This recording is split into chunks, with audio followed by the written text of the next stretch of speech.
होते हैं, ऐसी हिलोर उठती है अंदर से।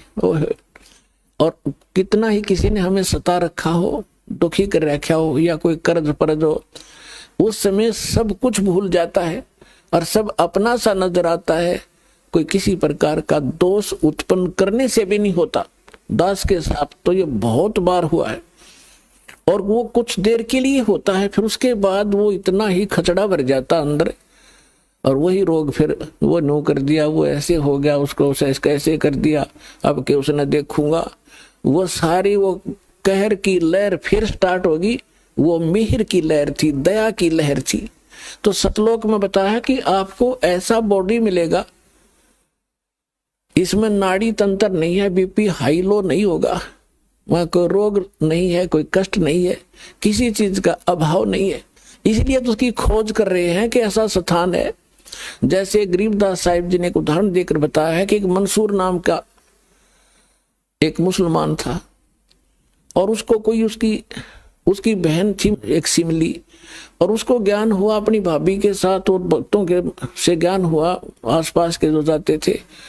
तो एक संत था, गांव से थोड़ा सा बाहर उसका आश्रम था, तो दिन में सत्संग सुनने जाते थे। उस बच्ची का कर बहुत ज्यादा प्रेरणा बन गई, तो शाम के समय वो अपने गुरुदेव का भोजन लेकर डेली जान लगी।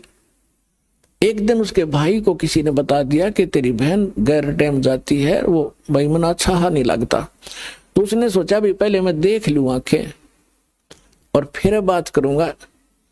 तो बहन जब वो लेकर संत का रात्रि के समय भोजन डेली जाती ही थी, तो थोड़ा पीछे पीछे चलता रहा। जब वो लड़की वहां गई, गुरुजी बैठे आंगन में बाहर, झोपड़ी से बाहर, और चारों तरफ एक छोटी छोटी दीवार सी थी कच्ची, उसमें गेट छोटा सा से टेम्परेरी सा ला रखा था। आंगन में बैठे, गुरुजी ने भोजन खा लिया, लड़की ने चरण छुए, बैठ गई, और वो देख रहा है से अपनी चोर नजर से। तो ऊपर से उस महापुरुष ने ऐसे हाथ किया, आसमान से 2 प्याले आए अमृत के, एक बेटी को दे दिया, अरे का पीने लग गया। तब वो लड़की पीने लगी। जब संत बोला बेटी एक भगत खड़ा है इस गेट की आड़ में, थोड़ा उसको भी पिला दे, उसकी बुद्धि ठिकाना आ जाएगी। वो उठकर गई, और उसको ध्यान नहीं था कि ये, वो चिंतन करने लग गया कि अब क्या करेंगे, ये एकांत में बैठे हैं। वो तो अपना दोष देख रहा था। तब उसने एकदम कुआड़ खोला और हड़बड़ा कर उठा। वो उसने हड़बड़ाया, वो हाथ लग कर उसके मुंह पर पड़ गया प्याला अमृत का, जीभ का भी लग गया, उसकी बुद्धि सेट होगी अमृत लगते ही। और परमात्मा के चरणों में, उस महाराज के चरणों में आके गिर गया, महाराज मैं पापी आत्मा हूं, मैंने अपनी बहन पर अविश्वास किया, लोगों के कहने से क्या मुझ नीच का भी उद्धार हो सकता है? अग बेटा हो जाएगा, भक्ति कर, नेक नीति से साधना कर, कोई बात ना, दोष है तो उसका विकल्प भी है। उसके बाद उसके ऐसा गजब का फिट हो गया वो मार्ग,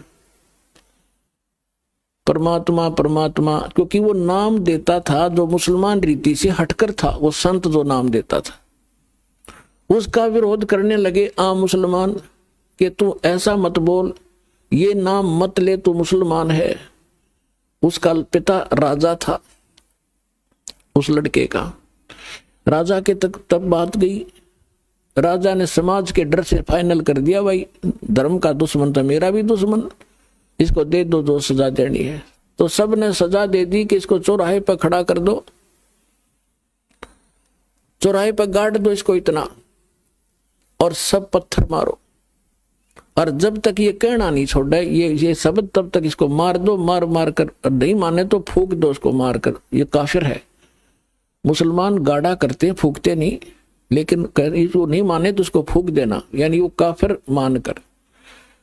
तो सभी पत्थर ले रहे थे और लाइन लगा ली सब ने कि पत्थर मारो इसको, जोर जोर से लहू लुहान कर दिया।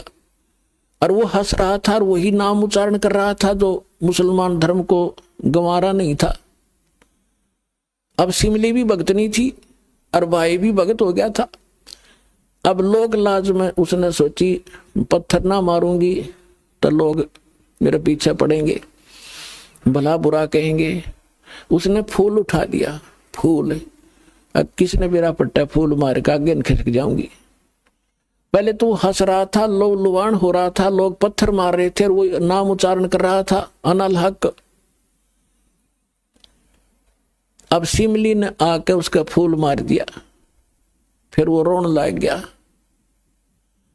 अब सिमली बोली, रे भाई ये लोग तो पत्थर मारे थे तेरे, तू हंसे था और मेरे फूल की भी तू दुख मान गया। न बोला, नालायक, तू तो मेरे बारे में जानती थी मैं किस मर्ज में मर रहा हूं, अरे तू भगत नहीं है, तेरा हाथ कैसे हो गया मेरी तरफ। फूल भी तेरे फूल का दुख है, मैंने इनके पत्थर का दुख नहीं है, क्योंकि तुझे मालूम था मैं किस लिए तड़फ रहा हूं, किसके लिए मरने जा रहा हूं। तो उसके बाद भी उसने फिर अपना वो अनल हक जो कह रहा था नहीं छोड़ा, उसको काट दिया, टुकड़े टुकड़े कर दिया, उसकी राख बना दी, दरिया में डाल दी। वो दरिया की राख भी वही अनल हक कहती हुई जा रही है। और हजारों मंसूर प्रगट हो गए, सारे शहर में घूम रहे, सब डरते, भीतर बढ़ गए, भूत आ गया। अब यहां बताना चाहते हैं कि जा पर नौबत ऐसी बीती, कहते अनल हक छोड़ी नहीं, मंसूर फांसी परवेश, जाके ऊपर नौबत एती बीती, कैसा होगा वो देश। ओए होए होए, कहते जिसके ऊपर टुकड़े करा दिए उसने अपने शरीर के, जिस परमात्मा के उस लोक को पाने के लिए, तो कैसा होगा वो देश, कैसा स्थान होगा वो, जिसके ऊपर इतना न्यौछावर कर दिया, उसने अपना शीश भी दे दिया।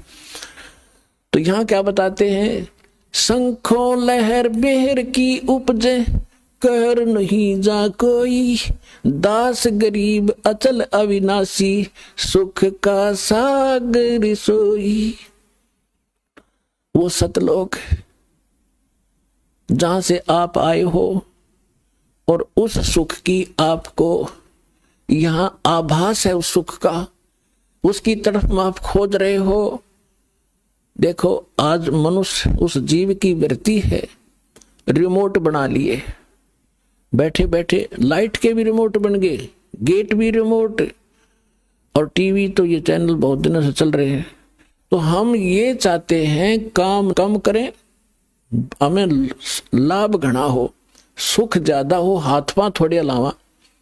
लेकिन यहां तो चाहे प्रधानमंत्री बन ले, सपने में भी चैन नहीं है। एक दो प्रकार का परिश्रम हट जाएगा, बाकी जो के तो बने रहेंगे। माइंड की जो रिहर्सल है वह बढ़ जाएगी, आपकी टेंशन, तो वहां जाकर सुख मिलेगा। और उस सुख की, उस लोक की प्राप्ति के लिए परमात्मा अपना ज्ञान खुद देने के लिए आते हैं। अब यहां क्या बताना चाहते हैं कि तुम कितने दिन हो गए यहां कष्ट उठातों को, कोट जन्म तन भर मत हो गए, और कुछ नहीं हाथ लगा रे, कुकर सुकर खरबा बोरे, कौआ हंस बगारे, सर्व सोने की लंका होती, रावण से रणधीरम, एक पलक में राज बिराजीव, जम के पड़े जंजीरम, मन तो सुख के सागर बस रे, भाई और ना ऐसा यस रे। अब सारी सोने की लंका बना रखी थी, महल भी सोने की ईंटों से, स्वर्ण गोल्ड, गारा के स्थान पर भी सोना प्रयोग कर रखा था उसको बद्दी जीव ने। और परमात्मा कहते वो मर्द गर्द में मिल गए रावण से रणधीर, और कंस के सी चाणोर से हरणाकुश बलबीर, तेरी क्या बुनियाद है तो जीव जन्म धर दलेत, गरीब दास हरि नाम बिना तेरा खाली रह जा खेत। अब क्या बता रहे परमात्मा के कोट जन्म तन भरमत हो गए, कुछ नहीं हाथ लगा रे। आज प्रधानमंत्री बन जा कोई, और कल मृत्यु होगी, फिर गधा बना खड़ा है, बता खाक ले गया वो, क्या लिया उसने, क्या हाथ लगा उसको। तो परमात्मा कहते हैं आप सभी ना जाने कितनी बार इंद्र बन लिए, स्वर्ग के राजा, कितनी बार पृथ्वी के राजा, कितनी बार देवता पद प्राप्त कर लिया, और गधे कुत्ते के योनिया भी आपने असंख्य बार भोग ली। आप जी को दास ने बहुत बार दिखाया है कि जैन धर्म का इतिहास, महावीर जैन वाली आत्मा थी, और वो मारीची नाम से पहले ऋषभ देव का पोता था। उसकी हिस्ट्री आपको दिखाई कि वो तो वेद अनुसार साधना करने वाला, 60 करोड़ बार घोड़ा, 30 करोड़ बार गधा, कुत्ता, पता नहीं कितनी योनि, और 80 लाख बार देवता बना, देव पद भी प्राप्त कर लिया। फिर कुत्ता बन गया, बाढ़ में जाओ देव पद, जब कुत्ता बन के खड़ा है। तो यहां बताते हैं परमात्मा कि कोट जन्म तन भर मत हो गए, कुछ ना हाथ लगा रे, कुकर सुकर खरबा बोरे, कौआ हंस बगारे, कुत्ता सुअर गधा और बुगला, ना जाने कितने जुनी भोग ली तूने। फिर क्या बताते हैं, कोट जन्म तू राजा की ना, मिटी न मन की आशा। राजा बन के भी आपको संतोष नहीं हुआ, मृत्यु होगी। फिर क्या बताते हैं, और भिक्षुक होकर तू दर दर घूमया, ये मिला ना निर्गुण रासा। आपने ऐसी कठिन साधनाएं भी की हैं, घर त्याग दिया, जंगल में जाकर चौपड़ी डाल ली, गांव से कुछ मांग ले गया, रोटी टुकड़ा 5-7 रोटी ले गया, 2 खा ली, 2 टांग देते थे वृक्ष के, सूख जाती थी, अगले दिन भिगो के खा लेते थे ताकि भक्ति में बाधा ना बने, बार बार मांगने जाऊंगा समय व्यर्थ होगा। तो उन रोटियों को 3-3, 4-4 दिन सुखा के चला लिया करते थे साधक। और साधना कौन सी करते थे, ये डले डोया करते, हठ योग करके वो दूसरी उपासना करते रहे, या वेद अनुसार ओम तक के जाप से भी मोक्ष नहीं है, जीव को जन्म मृत्यु समाप्त नहीं होती। तो परमात्मा कहते आपने ऐसी ऐसी साधनाएं कठिन कर रखी है, और उसे क्या मिला, इंद्र कुबेर ईश की पदवी, ब्रह्मा वन धर्मराया। इंद्र बन गया स्वर्ग का राजा, और कुबेर धन का देवता, वित्त मंत्री बन गया तू, और ईश की पदवी, ब्रह्मा विष्णु महेश तक की पदवी आपने प्राप्त कर रखी है। पुणात्मा ज्ञान के टोटे में हमने कोई बकाले था। ये जो ब्रह्मा कुमारी पंथ है ना, ये एक भूत का चलाया हुआ है। ये लेखराम जी श्राप, ये अच्छी आत्मा के आदमी थे, पिछले पुण्यकर्मी प्राणी थे। इसमें कोई प्रेत प्रवेश कर गया जो कभी ब्रह्मा पद पर रहा था। अब जैसे गांव का सरपंच हो और वो सरपंच फिर रहता नहीं, दूसरा बन जाता है, तो वो फिर भी उसको लोग सरपंच साहब कहा करें, और वो भी फिर नो क्या कौन है भाई, सरपंच बोल रहा हूं फलाना में, हालांकि वो वर्तमान में सरपंच नहीं है। वो अपनी उसकी एक ऐसी धारणा सी बन जाती है कि लोग इस सरपंच के तुम जान जाएंगे, मैंने कौन सा है भाई, प्यारे लाल सो सरपंच, अच्छा भाई, हालांकि वो वर्तमान में सरपंच नहीं है। तो ऐसे ही वो कोई प्राणी ब्रह्मा के पद पर था, और ब्रह्मा का समय है सीमित, 100 वर्ष की आयु है। इनके वर्ष बहुत लंबे चौड़े बनते हैं, जैसे 4 युग है, सतयुग, त्रेता, द्वापर, कलयुग, इनको मिला के एक चतुर्युग बनता है। और इनकी टोटल जो कुल वर्ष है 43,20,000 होते हैं चतुर्युग में, तो वो काउंटिंग नहीं हो पाती, इसलिए चतुर्युग कह दिया इसको। 1000 चतुर्युग का ब्रह्मा का दिन, 1000 चतुर्युग की रात, ऐसे 30 दिन रात का 1 महीना इनका बनता है। और 12 महीने का 1 वर्ष ब्रह्मा जी का, इन देवताओं का। और 100 ऐसे बने हुए वर्षों की, 100 वर्ष की आयु है ब्रह्मा जी की। ब्रह्मा जी मर गया, युग काल पहले अपनी दुर्गा के साथ एक पुत्र उत्पन्न करके ग्रस्त कर्म से तैयार रखता है, और उसको युवा होने तक उसको पता है मरेगा, ये फिक्स है इनकी समय, उसको कोमा में रखता है, परवरिश जारी रखता है। इसके मरते ही दूसरा धर देता है, कमल के फूल बैठा के, और फिर उसने उस गद्दी पर बैठा देता है।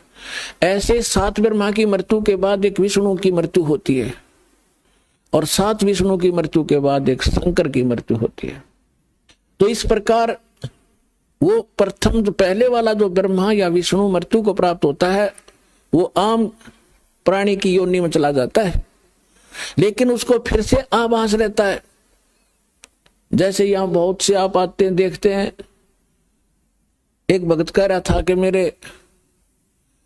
मेरे लड़के में एक पुलिस वाला SHO था, वो बोले अनु बैठ जा कड़का, मैं थानेदार हूँ, थानेदार। बोला भाई थानेदार तू जाए, हमारा पीछा छोड़, सारे जाड़े जुड़े लवा लिए, वो प्रेत बन रहा थानेदार। तो ऐसे ही उस लेखराज के अंदर वो कोई पूर्व जन्म में ब्रह्मा पद पर रहा था वो भूत।